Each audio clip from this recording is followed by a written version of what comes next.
A black screen on your Toshiba Encore 2 doesn't always mean the tablet has failed. We will repair startup issues, restore the operating system, and use built-in recovery tools to get it running again. A lot of errors pertain to this problem, and we're going to go ahead and jump into what should hopefully be a pretty straightforward process, guys. And we're going to go ahead and jump right into it. First thing I'd recommend doing would be to actually go ahead and boot to the troubleshooting utility on Windows 11. So if you do a hard power off 3 times in a row, Windows should automatically attempt to launch the startup repair utility. And if it doesn't find anything, it will give you the option to select advanced settings, in which case it will take you to a screen that looks like this. Now, if it does not take you to a screen that looks like this, or you're unable to get to that, you can also download the Windows 10 Media Creation Utility, or Windows 11. They probably will make a creation utility for Windows 11 at some point. And it doesn't really matter, you can actually run the Windows 10 utility on Windows 11 as far as I'm aware. And you should be able to run the troubleshooting utilities built in within it. So you just would go ahead and download it to an ISO file and then burn it to a DVD or USB. It'd have to be about 4 gigabytes or more. It couldn't be a small USB flash drive, and it couldn't be a CD. It'd have to be a DVD. And then you boot your computer from it. So depending on the computer manufacturer, you'd have to tap a different key on your keyboard in order to launch that menu, in order to select what boot drive you want to go off of. So it could be anything between the escape key, F2, F8, F12, for example, and those are the function keys on the top of your keyboard. So you may have to just do a little bit of trial and error. Shouldn't take you more than a couple minutes. Googling it would probably be best before you even begin. But anyway, we're ready to go ahead and jump right into it. So we're on the choose an option page. So these will look very similar whether you're booting from it directly within Windows itself, or if you're plugged in a USB flash drive with the media creation utility installed and you selected the recovery option. So when you are setting up your Windows 11 installation or Windows 10, depending on the drive you're using, there should be an option to repair your computer in the bottom left corner of the dialog window, one of the first screens that comes up. You go ahead and select that, and then it would take you to a troubleshooting screen like you see here. And you want to go ahead and select troubleshoot, reset your PC, or see advanced options. And then there are going to be a whole bunch of options in here that we're going to explore in today's video. The first one, we're going to actually go underneath advanced options and then select startup repair, fix problems that keep Windows from loading. So go ahead and select that first.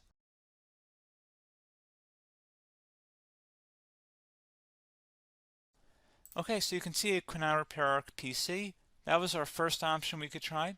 Something else, if we go back into advanced options here and then select troubleshoot, we're going to go underneath advanced options again.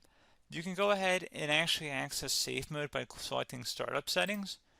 And then if you select the restart button, you have the option on the screen select safe mode with networking, which will give you a key on the screen. It'll tell you which key to press to enter that.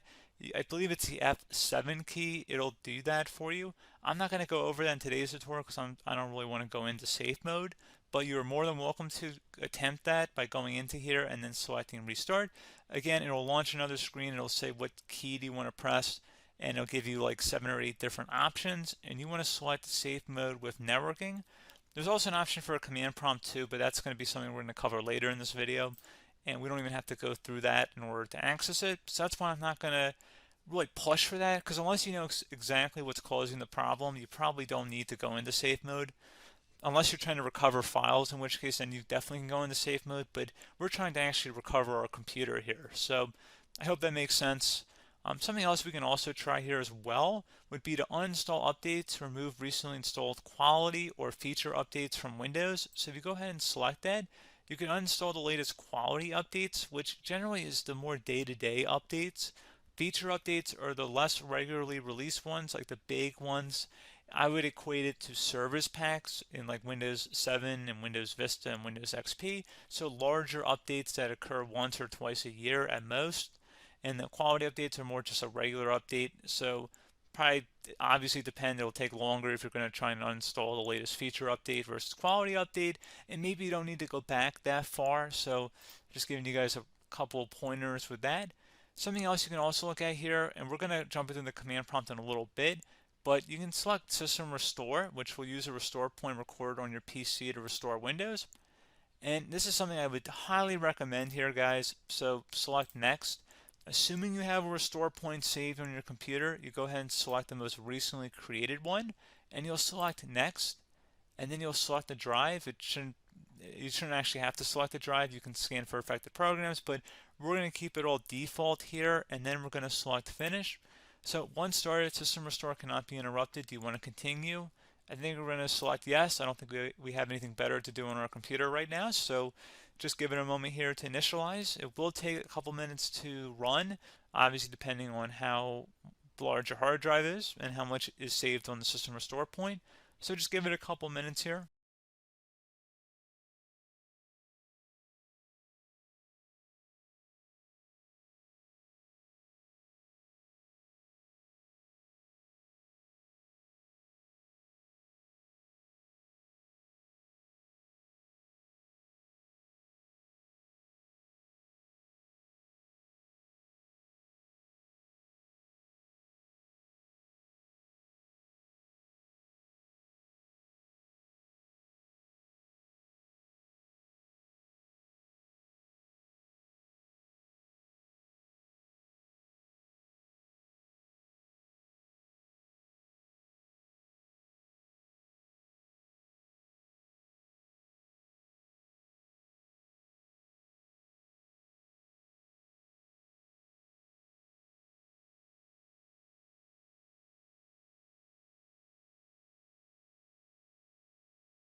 System has been restored successfully. We're going to go over a couple different methods addition to that if that did not work. So I'm just going to pause the video and we're going to start back on the recovery screen that we started with. Okay, so a couple other things we can try here too. If you go back into Troubleshoot, you can select Reset Your PC, while you choose to keep or remove your personal files and then reinstalls Windows. You can select to keep my files, which will remove apps and settings but keeps your personal files. You can also select Remove Everything, which will remove all of your personal files, apps, and settings. So this is more of a factory reset, the second option here. First option, it should not delete all of your personal files. However, it will pretty much clear most of your programs, and keep in mind, there's no guarantee that your information, number one, is even still available and easily recoverable on your computer to the point that you actually would be able to recover anything. And the second point is that there's always a chance that it won't actually recover and it will just do a factory reset anyway.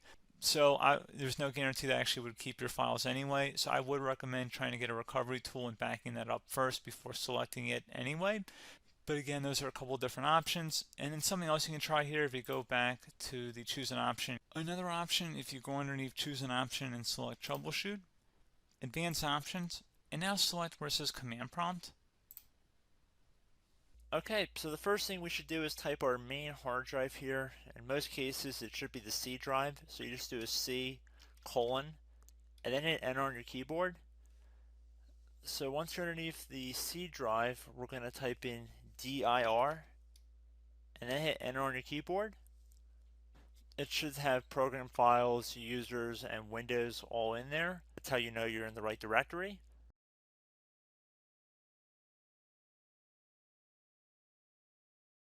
In some cases, it might be the D drive as well, so just keep that in mind.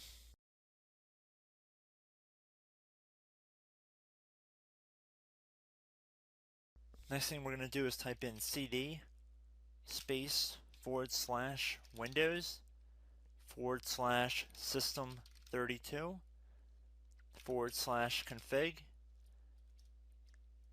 and then you're going to hit enter on your keyboard.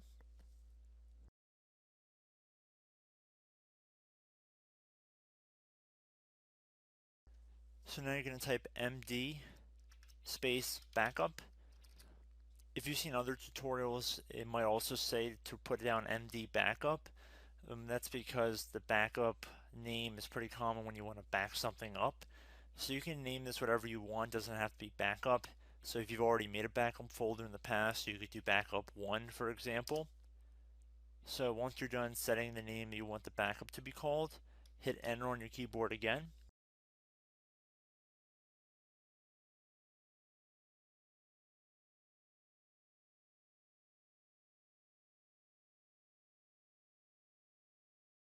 At this point you want to type copy, C-O-P-Y, space, then you want to do the star symbol above the 8 key, then do a period or a dot, whatever you want to call it, then another star sign, and then another space, and then type backup, and then hit enter on your keyboard.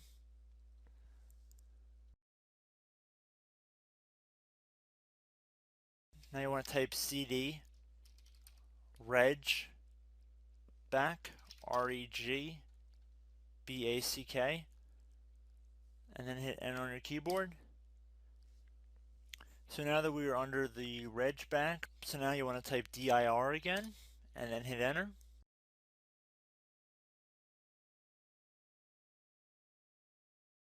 So now at this point we're going to type copy again. So copy, space, star sign, dot, another star sign, space, and then 2 dots. So we're going to type copy, space, star sign, dot, sign, star sign, dot, dot, and then hit enter on your keyboard again. So for overwrite, you want to overwrite all. So type A on your keyboard, so capital A, and then hit enter on your keyboard.